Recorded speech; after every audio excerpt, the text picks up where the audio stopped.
Dia pun selok lengan dia, tengok-tengok tatu tu dah tak ada tu, tapi bekas tatu tu dia jadi macam bentuk shape apa. Ya, sebab dia bentuk, nak kena. rupanya dia guna setrika tu. Oh, dia buat sendiri. Balik dia pasang setrika iron tu, bagi panas, dia ambil iron tu dia letak. Jadi kulit tu lekat dekat setrika tu. Dia angkat merah. Allah. Saya tengok-tengok dia, saya kata, Insya Allah, Tuhan buat macam ni.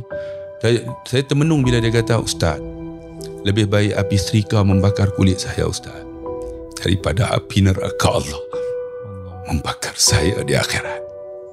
Saya menangis tu.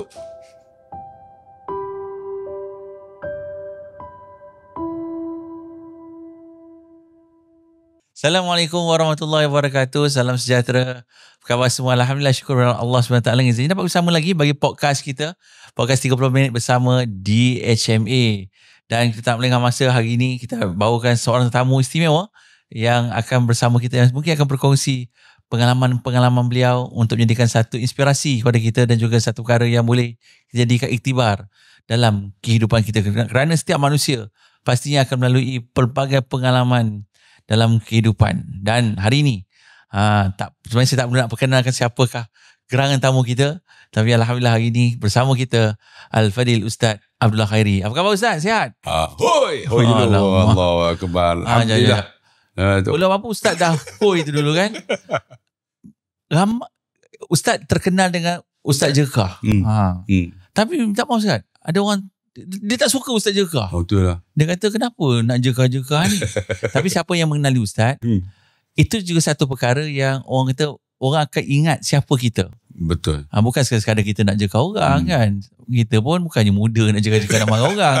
Tapi itu satu trademark. Tapi mungkin orang luar saya tak faham. Tapi tak apa Ustaz, macam mana sebelum kita mulakan, terima kasih Ustaz kerana sudi bersama kita pada hari ini. Alhamdulillah, masih tu. Atas ruang masa yang Ustaz berikan. Ustaz ni memang betul-betul Ustaz ke? Saya ni soalan ni trik betul lah. Untuk saya ustaz lah, tapi sejarah dia panjang. Saya jadi ustaz umur 30-an. Bukanlah daripada awal. Dah. Saya memang bidang, kalau orang kata apa, subjek 3 dan 5 tu pure science lah. Fizik, kimia, bio. Bukan bidang agama. So macam mana boleh jadi ustaz? Satu soalan saya, ustaz ni ustaz ke? Saya belajar agama balik selepas universiti. Masya Allah. Selepas universiti, lepas kahwin, umur 26, saya minat untuk belajar agama. Belajar balik lah daripada basic. Kenapa? Sebab ustaz dah berlatar belakangkan orang kata aliran sains. Ya. Masuk universiti memang bukan bidang agama. Bidang apa?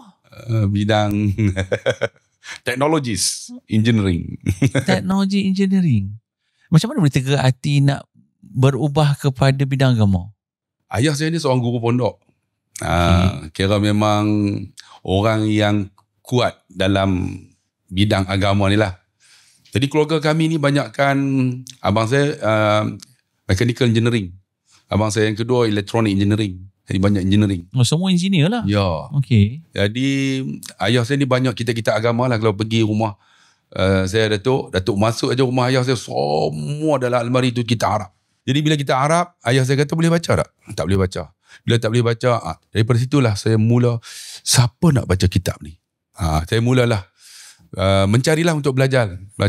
Maksud ustaz tak adalah orang paksa ke, ayah paksa tak? Tak ada. Memang dengan datang dengan hati yang nurani, yang penuh kemahuan, bersemangat. Daripada umur 26, anak 3 orang, saya kahwin muda. Masa itulah saya mula belajar bahasa Arab ni dengan menghafal kalimah. Kan kita cakap we can speak English if you have a vocabulary, isn't it? Betul. Jadi saya pun hafal vocab lah. Vocab bahasa Arab tu. Bahasa Arab. Misbahun, lampu, mirwahatun, kipas, maktabun, meja, kan, kursiun, kursi, zujajun, cermin, nafizatun, tingkap, babun, apalah. Jadi bila ada kalimah tu, barulah kita boleh nak mengatur macam mana nak menulis, membaca dan mengi'rab. Masa tu belajar sendiri Just atau only memang 3 menghafal? months. 3 bulan? Sendiri. Lepas tu? Lepas tu dalam sebulan baru ayah saya ajarlah. macam mana nak tulis, nak i'rab, macam mana nak tuturkan bahasa kalimah tu lah. Saya nak pergi ke kedai, uridu an azhaba ila dukkan, cuma macam tu lah. Lepas tu 4 bulan dah boleh kuasai. Saya pun daftar sebagai pelajar untuk ambil sijil tinggi agama. Okey. Di Dairatul Ma'arifil Wataniyah, sekolah Tun Abdullah Badawi. Lagi belajar tumpang lah. Tak kisahlah 20 subjek. Alhamdulillah. Maknanya sekolah tu sekolah untuk sekolah orang tua ke? Sekolah umur Tak daripada umur 11 tahun, 12 tahun. Tingkatan 1 sampai tingkatan 5 lah. Jadi tapi, saya ni pelajar tumpang. Pelajar tua lah. Pelajar tua. Pinjam baju. Hari nak periksa tu lah. Pinjam baju adik, pakai sekolah adik. Semata-mata nak masuk untuk ambil peperiksaan. Jadi 20 subjek lah, semua Arab lah. Jadi Alhamdulillah dapat keputusan yang baik lah. Jahit Jeddah Mangkat 2 lah. Mula-mula daripada situ lah. Saya sambung ambil diploma bahasa Arab. Ambil ijazah pendidikan dalam kaunseling dan pendidikan Islam. Mulalah minta tauliah. Bila dapat tauliah tu, baru jadi ustaz. Jadi ustaz ni ada tauliah tau. Ya, betul. Bukan cak-cak ayam. Ya. Jadi dapat tauliah lah Majlis Agama Pulau Pinang, Selangor, wilayah. Itu menunjukkan pengiktirafan lah. Menunjukkan bahawa apa yang disampaikan tu betul kan. Sebab bukan senang dapat tauliah ni. Walaupun ramai yang tak ada tauliah kan. Dan tauliah ni isu sensitif lah. Ya, betul. Dalam negara kita. Tapi menunjukkan Alhamdulillah beberapa buah negeri memberikan tauliah kepada ustaz. Masya Allah. Dan okey, itu perjalanan ustaz menjadi ustaz sampailah hari ini. Dan saya juga difaham ustaz juga sekarang ni founder kepada UAK Travel and Tours. Ya, betul. Macam mana boleh terlibat perniagaan pula? Saya ni minat benda yang mencabar. Kalau orang challenge saya, yang mana tak boleh saya kata boleh. Contohnya macam mengaji bahasa Arab kan. Orang kata tak boleh, susah bahasa Arab ni. Saya kata mesti boleh. Saya akan jadi boleh. Sebab saya datang ni pada keluarga yang susah. Memang susah keluarga saya. Keluarga saya rumah pun kadang tak ada tingkap, tandas pun tak ada. Mak saya buta huruf. Tapi mak saya tekan sangat tentang belajar ilmu. Mesti kena belajar. Jadi dengan ilmu tu boleh mengubah, betul lah. Jadi Alhamdulillah. Kalau tengok ustaz perjalanan ustaz pun dah umur 30 lebih pun belajar lagi. Dan saya difaham ustaz juga sedang membuat PhD untuk Viva. Untuk PhD, untuk doctorate, Doktor Falsafah. Semua saya ada semua syarat. Maksudnya ustaz memang minat belajar. Dia suka benda yang challenge. Orang kata tak boleh, mesti boleh. Bagi saya lah. Sebab bila kita capai sesuatu achieve, dia akan rasa satu kepuasan yang kita rasa, itulah pencapaian yang luar biasa. Sebab kalau biasa-biasa ni orang lain pun boleh buat. Tapi bila kita buat menyumbang satu yang luar biasa, kita akan dapat yang luar biasa. Dan daripada berlatar belakangkan pendidikan sains, aliran sains, menjadi engineer. So engineer beralih kepada bidang agama. Jadi cikgu dulu. Jadi engineer dulu. Lepas tu cikgu. Jadi cikgu. Lepas tu berhenti sepenuh masa sebagai itulah UAK Travel, penceramah. Dulu saya memang bukan penceramah agama, sebenarnya motivator.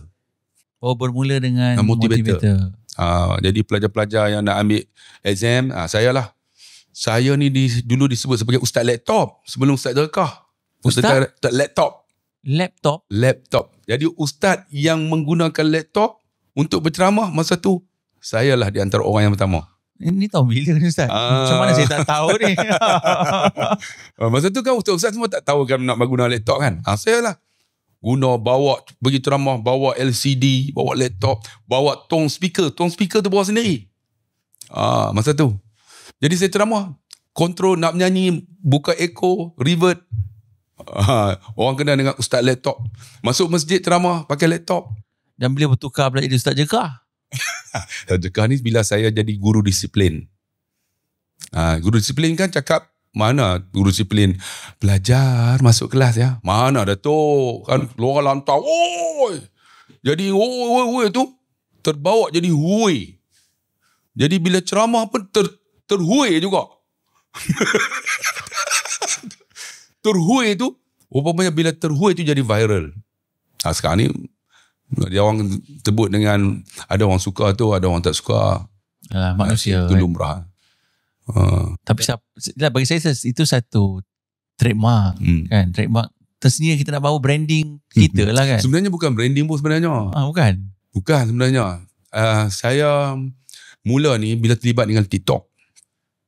TikTok baru lagi lah. Baru lagi. Hui ni baru lagi sebenarnya. Bila kuliah kita rakam, ini tak ramai follower yang tengok live. Paling tinggi pun 100, 120. Jadi saya pun, aku ni guru disiplin apa mula dengan Hui. Saya pun, wow kan. Jadi orang terkejut. Rupanya dia terus meningkat daripada 100 naik sampai 1000. Pernah satu ketika yang meletup tu masa COVID. Saya, Ustaz Haslin, Samsul Debat, Dr. Izhar, kami buat secara live kan malam tu kan. Masa lockdown. Masing-masing kat rumah masing-masing lah ni. Ya, rumah masing-masing. Saya Hui lah. Hui tu, masa tu tengok live saja hampir dekat 50,000 viewer. Masya Allah. Sampai viral lah. Jadi kita pun dah guna Hui tu, dah Hui terus lah. Jadi Hui tu jadi trademark lah. Trademark Ustaz Hui. Dulu Ustaz laptop sebenarnya saya ni. Ustaz laptop semua orang tahu. Ustaz laptop pergi pada Ustaz Hui. Tapi dah. Tapi Hui tu pun sebenarnya tak ada niat apa-apa pun kan. Memang sekadar. Cuma orang bila dengar Bak Hui apa pasal dia main cekah-cekah ni. Tapi kalau saya tak Hui dalam kuliah, yang orang kata pelik saya ni. Mungkin nak sampai masa nak mati dah. Alamak. Tapi orang menanti tu. Itulah trademark Ustaz kan. Ya. Jadi pengalaman Ustaz lah sepanjang dah berapa tahun Ustaz dalam daripada 2000 saya mula 1996. Tu dia. Mula berceramah 96. Mesti banyak pengalaman, 32 tahun lah. Banyak perkara yang Ustaz lalui lah. Dan mungkin Ustaz cerita beberapa perkongsian yang menyentuh hati Ustaz ataupun perkara yang memang orang kata ingat sampai mati lah. Allah. Bila kita ni berceramah ni berjumpa macam-macam orang. Betul. Walaupun kita yang bercakap, tapi saya sangat percaya dan yakin Ustaz juga bawa jemaah mengerjakan ibadat umrah kan. Jadi mesti ada peristiwa-peristiwa yang orang kata tak akan boleh lupa, yang boleh kita jadikan orang kata mungkin pengajaran ataupun inspirasi dalam kehidupan. Saya dulu seorang jurutera, kemudian jadi guru. Bila jadi guru, saya masih ingat lagi seorang pelajar saya, alhamdulillah, menjadi seorang yang baik lah. Seorang pelajar yang agak nakal, saya pernah tampar dia, saya pernah tumbuk dia, saya pernah terajang dia. Garang. Memang garang. Bukan, masa tu muda kan. Jarang, saya tak suka dicabar. Kalau cuba kan kita hot temper sikit. Saya sebenarnya tukar jurusan saya ambil master counselling ni, PhD psikologi, kerana nak buang temper saya. Memang saya garang betul. Garang. Tapi bila saya ambil counselling, saya mula dah tahu macam mana saya nak kontrolkan marah saya. Jadi marah saya tu saya akan tuju pada tempat yang betul. Jadi bila saya jadi guru, saya pernah tampar, masa tu beri keinsapan, rupanya dengan tampar dan tumbuk tu, seorang pelajar saya berjaya selepas 15 tahun. Dia telefon saya, dia kata, Ustaz pernah ingat tak saya? Saya kata, siapa kamu? Saya Ustaz yang pernah tumbuk saya, terajang saya, tampar saya. Saya akan ingatnya sebab orang yang kita pernah buat pukul, terus terkeluar dalam memori saya sebut nama budak ni. Bila sebut, dia kata, Ustaz, dengan tumbuk, tampar Ustaz, terajang Ustaz, saya jadi manusia. Saya kata, manusia je dah. Dia kata, rupanya dia, alhamdulillah, sampai lanjut sambung ke UK, balik jadi seorang kontraktor yang hebat. Dan dia nak ucap terima kasih kerana tumbuk dan terajang saya. Jadi Datuk, kalau Datuk nak hebat, Datuk tunggu tumbuk dan terajang saya.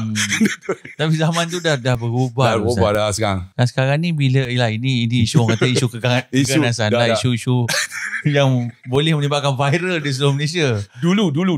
Zaman yang belum tak boleh rotan. Sekarang tak boleh rotan lah. Dulu public caning tu no problem. Ya, dan dulu pun memang orang kata mak ayah kalau kita kena rotan, dia kata pada muka hang. Kan? Balik dia hentam lagi. Dia tak ada nak menghalang. Ya, saya pun melalui proses yang sama. Itu masa saya jadi guru lah. Kemudian bila jadi pendakwah, saya pernah bawa jamaah mati atas riba saya. Pada 2006 masa tu saya pergi haji. Jamaah ni daripada Yan Kedah. Sampai-sampai di sana dia memang tak larat. Dia tak larat, lepas tu balik-balik dia jatuh, dia mati atas riba saya. Itulah pengalaman yang paling saya tak boleh lupa. Mati atas riba saya, umurnya 80-an. Tapi dia seorang insan yang sangat baik. Seorang insan yang baik. Mulai daripada itu, Saya mula dah. Aku nak datang tiap-tiap tahun lah. Aku nak tengok. Bukan nak tengok orang mati. Aku nak bagi hatiku ni suci. Hatiku ni elok. Hatiku ni tak ada sifat-sifat yang negatif. Sebab saya positive thinking. Positive thinker. Saya tak ada negatif. Orang bawa sesuatu, saya suka positif. Positif dulu. Sebab tu saya kena tipu banyak. Positif dulu. Husnuzon. Semua sangat baik je. Macam betul kena penuh gitu kan. Tapi orang punya sepatan lah. Tu mati atas riba saya. Tak, masa tu apa yang berlaku? Takkan tiba-tiba dia Ustaz riba dia meninggal. Mesti dia macam mana dia ketika wukuf pada Arafah. Cerita panjang dia tu 30 minit mana ada cukup. Pendek kan Ustaz? Pendek kan. Ketika wukuf saya doa. Pakcik ni dia umur 80 lebih. Dia duduk tepi tu dia doa. Dia doa apa? Dia nak mati dalam ihram. Ya Allah, bagi aku mati dalam ihram. Bagi aku mati dalam kain ihram. Saya dengar lah. Saya pun bagi pakcik, kenapa doa mati dalam kain ihram? Kalau mati dalam kain ihram, kan tak ada dosa. Memang masa dia doa tu Ustaz dengar. Masa wukuf, Ustaz dengar. Dengan isteri dia. Dan Ustaz pergi dan tanya. Kenapa pakcik doa? Allah. Rupanya dia ni ustaz jugalah lebih kurang ada pengajar. Dia sebut al-umratu ila al-umrati kafaratul lima bainahuma. Umrah ke umrah keampunan dosa. Wal hajjul mabrur laisal jaza ila al-jannah. Haji yang diterima oleh Allah tiada balasan syurga, dia kata. Kalau saya mati dalam ihram tak syurga. Saya pun ya Allah, rupanya betul. Habis saja wukuf, saya terus balik ke Mekah. Okay. Saya selesaikan tahlul awal. Tahlul sani lah. Jadi saya pergi tawaf apa semua habis, pergi sa'i, gunting aja. Balik-balik nak pergi tidur kat hotel, dia jatuh. Dia jatuh saya riba, dia memandang ke langit. Allah, mati atas riba saya. Seperti mana dia doa. Mati dalam ihram. Kita nak kata apa? Selepas tawaf haji tu? Ya, selepas dapat haji. Inilah wukuf selesai. Tawaf haji selesai. Tinggal nak melontar je lah. Tu semua wajib haji je. Ya, betul. Yalah, sebab dia dah lepas sebahagian daripada pantang larang tu. Bila tapi dia masih beriram. Dalam ihram nak balik. Kira nak balik tu nak balik mandi lah. Dia nak balik mandi dah rehat. Nak buang lah. Memang dia boleh sebab dia buat tahlul sani. Dia pergi tawaf sa'i dah siap. Betul, dia dah siap. Dia selesai tinggal melontar sahaja. Ya, melontar dengan bermalam di Bina. Ya. Mati rupa-rupanya memang dia insan yang baik. Ada dia punya background dia. Itu ketika haji. Ketika umrah saya bawa gangster. Lalu lah tu tengok kan, saya dah cerita kan dalam YouTube ada gangster yang ada tattoo pergi Mekah. Saya pun tak tahu kata dia gangster. Rupa-rupa bila dia nak itibak, kan itibak kena buka kan, buka ada tattoo scorpion kat sini. Saya nak tanya Datuk kan, kalau Datuk duk kenal orang Melayu kita mana ada tattoo. Betul. Kalau ada tattoo ni memang gangster lah. Bila ada tattoo ni, ketika tawaf tu dia tak nak buka lah. Saya kata buka lah. Bila dia buka baru nampak tattoo tu. Saya tanya dia, tattoo ni abang ni dulu kerja apa? Saya ustaz, apa orang tak buat? Semua saya buat. Maksud dia memang gangster lah. Jadi ketika tawaf tu, orang pakat tengok dia lah. Kan ada tattoo ni. Jadi dia buat tak kisah aja tawaf apa semua habis. Dia tak pernah menangis dalam hidup dia. Umur dia 55. Kata tu lah. Tak pernah menangis. Jadi bila sampai depan Kaabah tu, dia takut nak tengok Kaabah. Takut tak nampak. Kan kepala gangster. Jadi bila duduk tu, saya suruh jamaah angkat kepala. Dia angkat-angkat. Dia tengok-tengok Kaabah tu terus dia. Ustaz, nampak Ustaz, dia menangis. Saya kalau siapa yang pergi dengan saya, tengok-tengok menangis, saya mainkan perasaan. Kan saya psikologi. Yalah. Saya touch dia. Dia tengok, saya mainkan perasaan. Bila mainkan perasaan, dia menangis tu. Bawa pergi tawaf habis apa semua. Duduk ketika doa di belakang makam Ibrahim tu. Saya tengok dia. Saya kata, Tuan, doa. Dia kata, saya nak doa apa? Saya tak tahu nak doa Arab-Arab ni. Gangster. Saya kata, doa Melayu. Dia kata, Melayu pun tak tahu nak doa. Saya kata, doa sebut apa dosa abang? Tuan kan? Jadi saya tolong amin. Masa tu Datuk, Ya Allah, aku pernah rogol perempuan ni. Dia sebut nama. Saya pun dengar. Amin, minta ampun dosa. Aku pernah bully orang ni. Saya pun amin. Apa yang dia sebut tu tak mampu kita dengar. Kira dahsyat lah. Jadi saya kata, abang ni tak cukup dengan kita doa macam ni. Kita pergi kat Multazam lah, kita peluk. Jadi saya habis sa'i apa semua, saya bawa dia pergi kat Multazam lah. Dia peluk tu, dia menangis. Ringkas cerita lah, dia menangis sungguh. Balik-balik tu betul lah. Hidayah ni milik Allah, pusing. 180 darjah. Balik dia berubah. Ketika saya nak baca khutbah tu, saya tengok dia duduk sebelah saya. Pakai sorban tu, pakai jubah. Saya tengok dia. Dia kata, tuan macam mana ni? Hidayah milik Allah, dia kata. Kata hidayah macam mana? Kata ustaz, dia pun selok. Lengan kan. Ustaz, sebab dia dah berubah. Saya pun tak sangka lah macam tu. Dia pun selok lengan dia. Tengok-tengok. Tatu tu dah tak ada tu. Tapi bekas tatu tu, dia jadi macam bentuk shape apa? Ya, sebab dia bentuk, nak kena. Rupanya dia guna setrika tu. Oh, dia buat sendiri. Balik dia pasang setrika iron tu, bagi panas, dia ambil iron tu dia letak. Jadi kulit tu lekat dekat setrika tu. Dia angkat merah. Allah. Saya tengok-tengok dia, saya kata, Insya Allah, tuan buat macam ni. Saya termenung bila dia kata, Ustaz, lebih baik api setrika membakar kulit saya, Ustaz, daripada api neraka Allah membakar saya di akhirat. Saya menangis tu. Itulah peristiwa yang membawa hati saya. Aku nak bawa orang, seorang-orangnya dapat hidayah di depan Kaabah. Itu mula dengan UAK Travel. Allah, ini cerita memori ni bagi menangis tu. Itu sejarah dah. Bagaimana saya terlibat dengan UAK Travel untuk bawa jemaah. Jadi tiap bulan sekarang ni, ataupun sebulan 2 kali saya akan berada di Mekah dan Madinah. Dan sebenarnya Ustaz, macam Ustaz diberi peluang untuk mengerjakan bidang umrah dan haji dan sebagainya untuk membawa orang ni. Sebenarnya orang kata bisnes. Perniagaan tu lah perniagaan. Betul. Jadi sebenarnya perniagaan tu sebenarnya banyak yang kita belajar kan. Betul tu. Dia bukan sebenarnya dagu cerita ni pun Allah Akbar. Dia bukan sebenarnya duit semata-mata. Kan Datuk sebutkan duit ni sebagai satu jambatan untuk kita. Tapi sebenarnya bila kita bantu orang, dia bagi satu ketenangan tu, satu bahagia bagi saya. Bila orang balik kan, Alhamdulillah Ustaz, saya semayang dah tak pernah tinggal. Saya seronok. Sebab itulah pahala saya di akhirat. Betul, saya sangat setuju. Kadang-kadang dia kata, Ustaz, Alhamdulillah Ustaz, tahun ni saya nak bawa isteri saya pula Ustaz. Walaupun dia tak pergi dengan saya, dia pergi dengan travel lain. Tapi hati saya seronok dah. Sebab saya telah membawa satu orang untuk membukakan pintu hidayah pada isteri dia, pada anak dia, kawan keluarga dia. Itu travel tu. Yang paling terbaru tu, yang masih saya ingat lagi, apabila ada seorang datin telefon. Dia kata, Ustaz, boleh datang rumah saya. Saya kata, kenapa? Ada seorang pembantu saya nak masuk Islam. Dekat depan Ustaz. Maksudnya di tangan saya lah. Saya kata, alah, bawa pergilah majlis agama kan, datang. Tak ada Ustaz, dia bukan Islam, dia ialah orang Filipina. Saya kata, dia kenapa dia masuk saya? Dia suka dengar ceramah Ustaz. Saya kata, orang Filipina pun suka dengar ceramah aku. Takkan orang Melayu Malaysia tak suka kan? Betul. Nanti saya kata, boleh saya kata. Rupa-rupanya datin ni memang kaya lah, orang kaya lah. Saya pergi rumah dia. Memang dia nak masuk Islam. Dan saya rasa satu dalam diri ni, ya Allah, rupa-rupanya kita buat ni benda sikit je. Tapi kalau Allah nak bagi, Allah bukakan hidayah yang mungkin kita tak tahu. Kan? Benda kita nampak macam sikit, tapi yang sikit tu Allah nak bagi ganjaran. Bayang, bila dia masuk Islam, apa banyak pahala yang kita dapat. Kan? Sebelum tu adakah Ustaz pernah mengislamkan orang lain atau itu kali pertama? Banyak kan? Banyak kan? Tapi itu orang yang mesti ada sesuatu yang menyebabkan Ustaz ingat cerita ni.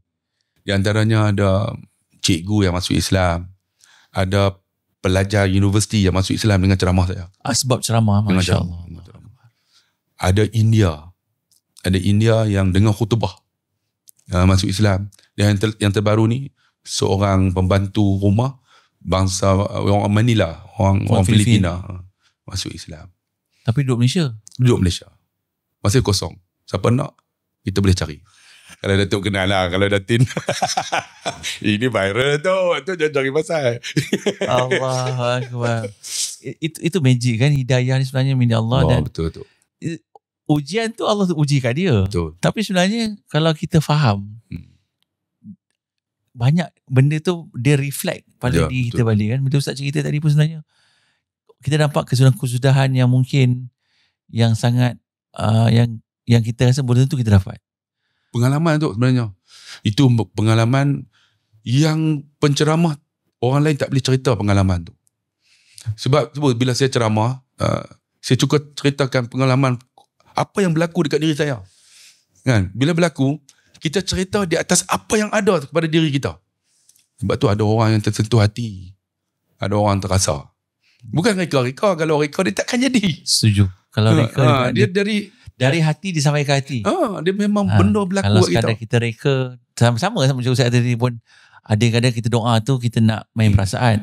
Tapi perasaan tu sebenarnya dia akan datang sendiri. Kita bukan reka. Bukan boleh buat-buat. Sebab kita perlukan benda tu. Betul. Kalau saya berdiri peluang, kadang kita nak menangis ni susah. Betul. Kan kita nak doa sendiri tu, minta maaf, bukan senang nak doa nak nangis ni. Jadi kita perlukan seseorang yang boleh membawakan doa yang menyentuh kalbu kita. Dan automatik kita akan nangis. Kan sebab dan dia beza orang doa nangis tak nangis ni sebenarnya. Dia melibatkan sebenarnya sentuhan hati kita. Hati manusia ni macam kita hidup kita lah. Hidup kita ni kita perlukan makan, exercise kan. Macam tu dengan hati.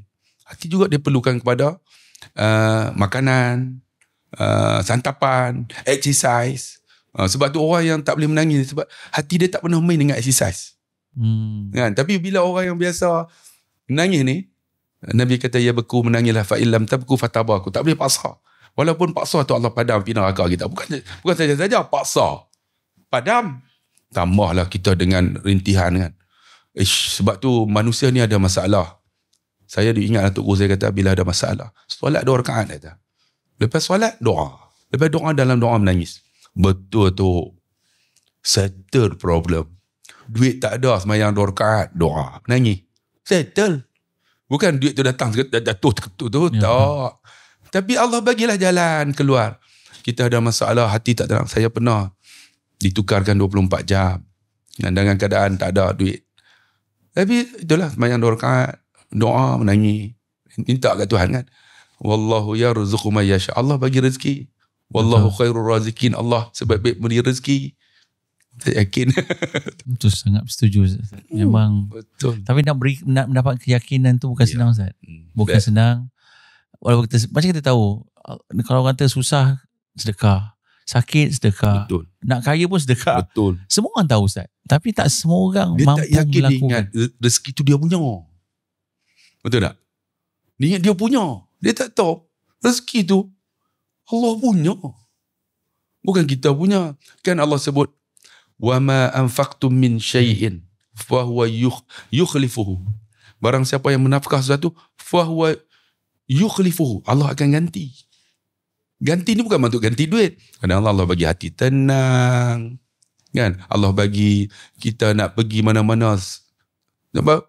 Jalan tak jam, kereta tak rosak, jiran yang baik, jumpa kawan yang bagus, tak kena kelentong. Allah ganti mungkin dengan sedekah tu. Macam Datuk kata tadi. Ni Quran sebut. Tapi kita tak yakin tu. Ada orang cakap satu tak yakin. Tak yakin tu mungkin sebahagiannya. Tapi ada orang kata juga disebabkan sifat manusia tu sifat bakhil yang ada dalam diri. Yang menyebabkan bila dia bakhil, habis. Yakin tu tak datang lah. Sebab bakhil tu ada. Betul. Sebab dia fikir dia punya. Dia bagi habis. Tapi ada juga orang cakap Ustaz, dia tak ada apa-apa. Nak bagi macam mana? Dia korang ni mudah lah cakap kan. Boleh lah kaya. Dia sebenarnya bukan kita ada baru bagi. Kita ada sikit bagi sikit. Saya bukan hidup dalam keadaan terus senang. Ya. Kita pun dalam keadaan susah. Tapi alhamdulillah anak-anak berjaya lah cakap ni. 6 orang semua masuk universiti. Ayah saya masuk universiti semua saya tanggung. Mak saya sampai penghujung hayat dia semua saya tanggung. Apa saja bil apa semua saya tanggung. Dan semua anak ustaz hafaz Quran? Semua je alhamdulillah. Masya Allah tu dia. Kan 6 orang termasuk menantu saya difaham semua menantu. Juga menghafaz Quran. Dia sebenarnya itulah Allah bagi hati dia tenang tu. Jumpa kawan, jumpa kawan-kawan, seronok. Kita dah umur 50 ke atas ni kita nak cari apa sebenarnya? Nak cari duit pun, nak kerja pun, nak bawa ke pergi mana? Kereta besar apa aku dah pakai dah kereta besar. Nak kapal terbang aku pergi dah semua. Dah rasa semua kan? Rasa dah. Bila orang dah rasa ni dia akan cakap dah tak ada apa nak cari dah. Orang tak rasa dia nak rasa Ustaz. Dia nak rasa. Kan? So Ustaz dah ada semua. Macam mana boleh terlibat dengan pelaburan saham lah ni? Ini magic juga. Dah kata dah berjaya. Alhamdulillah. Kita, Ustaz kata dah rasa semua kereta mewah. Terbang dah melancong berpuluh buah negara dah. Umrah haji setiap tahun. Alhamdulillah. Jadi kenapa tiba-tiba menceburi bidang pelaburan? Adakah disebabkan oleh sifat hanya nak Tak cukup. nak tahu atau tak cukup nak lagi atau apa? Saya sebenarnya ada sekolah tahfiz. Sekolah tahfiz tu ada 80 orang campur dengan pelajar perempuan dekat 90 orang. 26 orang ialah anak yatim. Anak yatim tu saya takkan bagi siapa pun ambil. Ya, betul. Saya dah cuba di situ, saya gagal di situ. Cuba apa saya tak bagi. Saya mencuba. Anak yatim tu saya punya. Dan saya jaga anak yatim tu daripada makan, minum, pakai semua. Dan Alhamdulillah, betul ya Allah ganti. Setakat ni, sekolah tu dah pun 13 tahun. Tak pernah gaji guru tak dibayar. Tak pernah bil air, bil elektrik tak dibayar. Tak pernah ditarik lah. Maksudnya memang anak yang sekolah tu memang untuk anak yatim sahaja? Tak. Campur lah. Yang kena yuran 350. Okay. Yang berada lah. Yang yatim free. Saya tanggung semua. Sampai hari ni? Yang yatim ada 20 orang termasuk dengan miskin lah. Sebab saya bila sebenarnya terus terang lah. Bila ustaz cerita yang nak infak apa boleh. Orang tua ke nak buat rumah boleh. Tapi anak yatim tak boleh sentuh ni. Ni saya punya. Saya sebenarnya ustaz, saya bila asbab tu saya cuba buat yang apa ustaz buat. Iaitu sebab selama ni saya jenis mana saya nak bantu saya bantu. Saya tak ada yang saya bantu secara istiqamah sebenarnya setiap bulan khusus untuk anak yatim. Tapi bila ustaz kata 26 ni memang saya punya, datuk pun tak boleh, saya kata mesti ada sesuatu. Dan asbab tu sebenarnya dalam diam saya adalah satu NGO yang memang menjaga anak yatim. Dan saya jadi kat istiqamah setiap bulan. Masya Allah. Itu dapat kan apa kebaikan dia kan? Itu magic tu memang. Magic dah. Dia sebenarnya bukan duit semata-mata. Isteri kita jadi tenang. Bila jumpa kita, dia jadi macam hormat kita. Dia jadi tu. Anak-anak dia jadi macam baik. Dia tak ada kata dia tak ada kepala kita tak serabut. Kita tak serabut. Tenang. Memang tak ada, alhamdulillah tak ada nak. Orang kata memang rumah tangga ni ada. Yalah. Tapi alhamdulillah bab kata ustaz lah, alhamdulillah dia relax je. Tak ada kita tak ada tekanan-tekanan lain yang datang tu. Memang tu pun dari sudut memang patut kita syukur lah. Yalah. Tu yang terlibat dengan saham tu. Jadi bila terlibat dengan saham ni, kurang-kurangnya duit yang orang panggil ricihan tu. Jadi saya dapat lah. Sekarang ni banyak tumpu pada ceramah saya, keuntungan daripada travel, kafe. Jadi saya bantu. Jadi kurangnya ada pendapatan sikit daripada saham tu. Dia orang ni belanja lebih sikit lah. Kalau hari raya dapat 1 helai baju, saya boleh beli 2 helai baju. Dia sebenarnya salah satu sumber pendapatan tambahan bukan untuk kita kan. Untuk kita dapat yang tu yang kita yang kita boleh bagi. Betul. Tak usik oleh kita. Tak duit pun. Tak kurang betul. Tak kurang sebab kita percaya, alhamdulillah Allah beri keizinan, kita percaya dan kita buat. Sebab tu yang siapa yang buat dia akan merasai nikmatnya. Nak cerita orang susah. Nak faham anak yatim tu tak tahu siapa yang bayar yuran dia. Dan saya pun tak bagi tahu. Saya kata kamu masuk aja belajar. Dan dia pun tak tahu kata saya bayar. Tapi sekarang kalau dia tengok dia tahu. Sebab setiap bulan dia tak bagi tahu. Saya dah masuk sudah. Siapa nak bayar yuran tak bayar. Sebab dia tak ada ayah kan. Masuk aja belajar.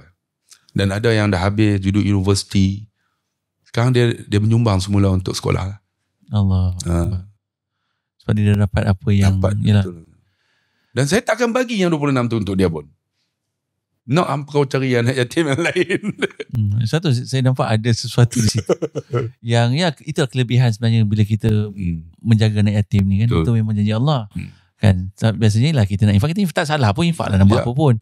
Cuma memang tu sedang Ustaz, dia memberi satu kenapa saya terlibat jugalah dengan anak yatim ni bila Ustaz tak bagi tu, saya mesti ada sesuatu.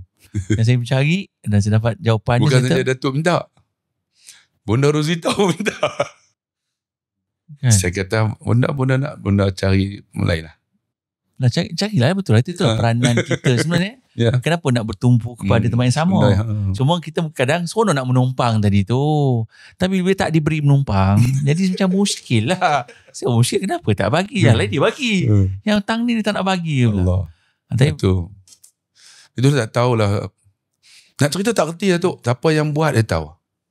Sebab dia pengalaman daripada tu. Pengalaman tu mengajar kita.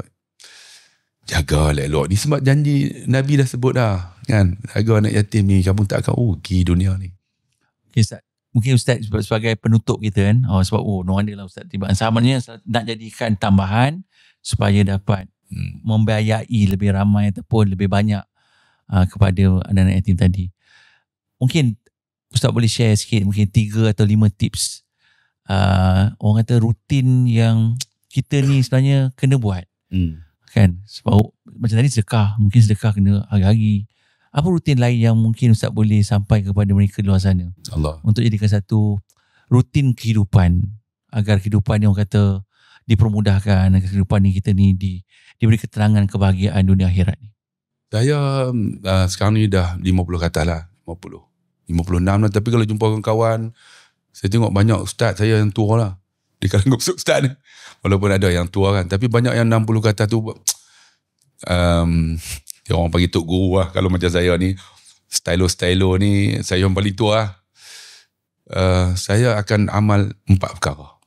Okay. Pertama, saya tak akan tinggal solat sunat subuh. Okay. Wajib bagi saya. Benda tu sunat.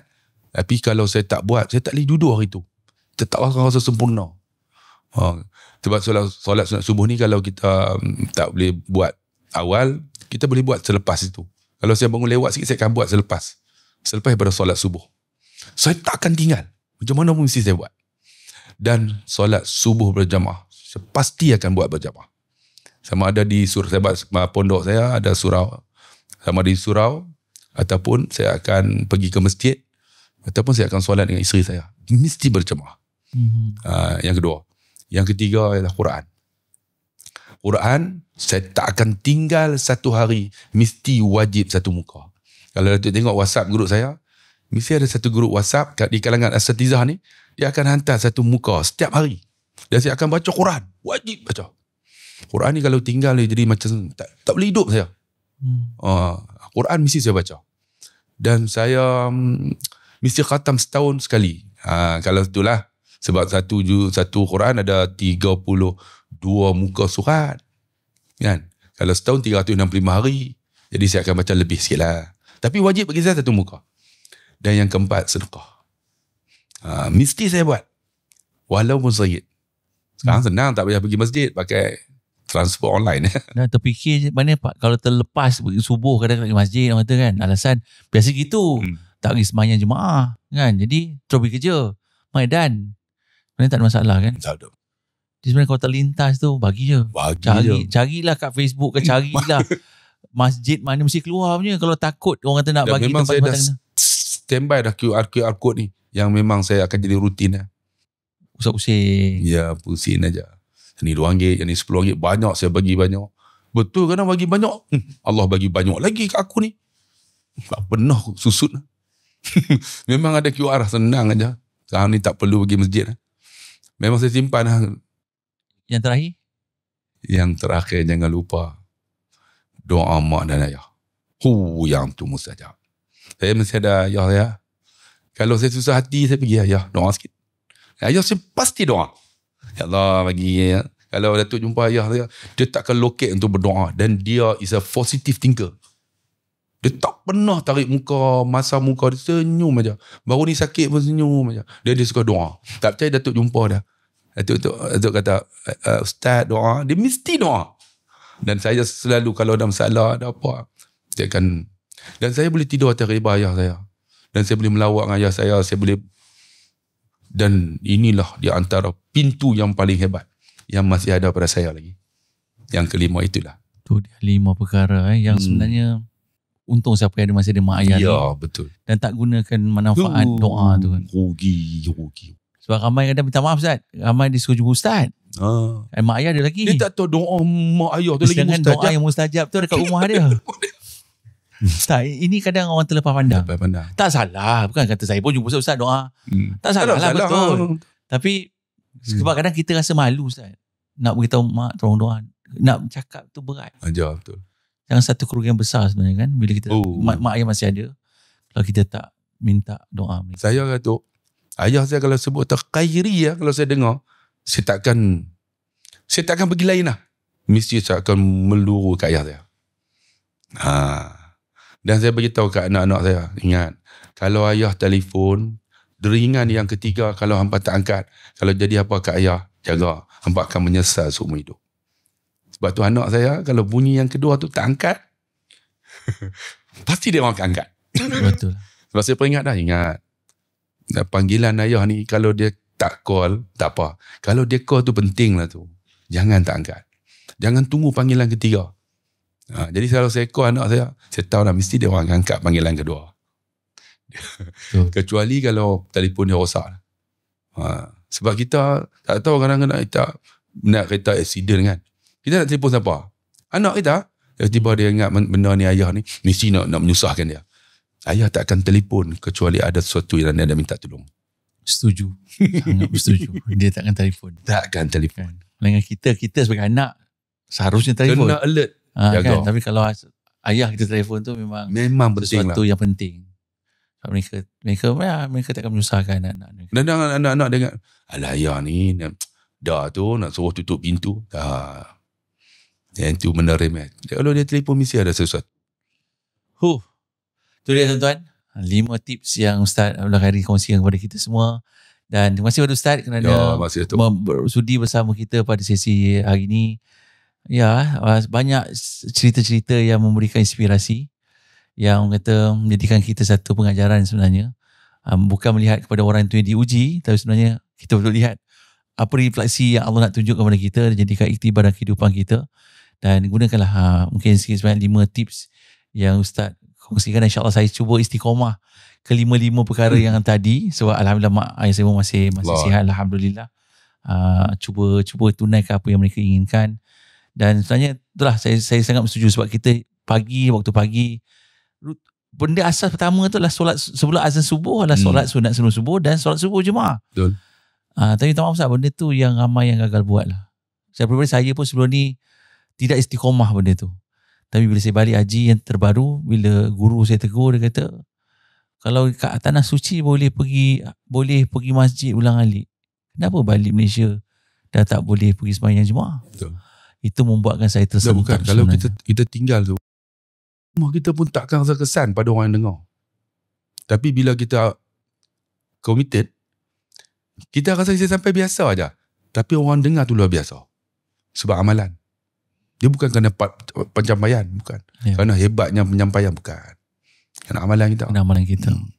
Tuan-tuan, moga menjadi inspirasi buat semua. So, terima kasih kepada Ustaz Abdul Khairi. Terima kasih kepada anda semua yang bersama kita pada sesi podcast 30 minit bersama DHMA. InsyaAllah kita jumpa lagi pada sesi yang akan datang. Dan cuba komen apa yang you belajar ataupun boleh kongsikan tips yang dikongsikan Ustaz Abdul Khairi tadi untuk kita sebar-sebarkan agar lebih ramai dapat menjadikan satu inspirasi dan pengajaran dalam kehidupan kita di dunia dan juga di akhirat insyaAllah. Terima kasih banyak Ustaz, terima kasih banyak kepada semua yang bersama kita. Assalamualaikum warahmatullahi wabarakatuh.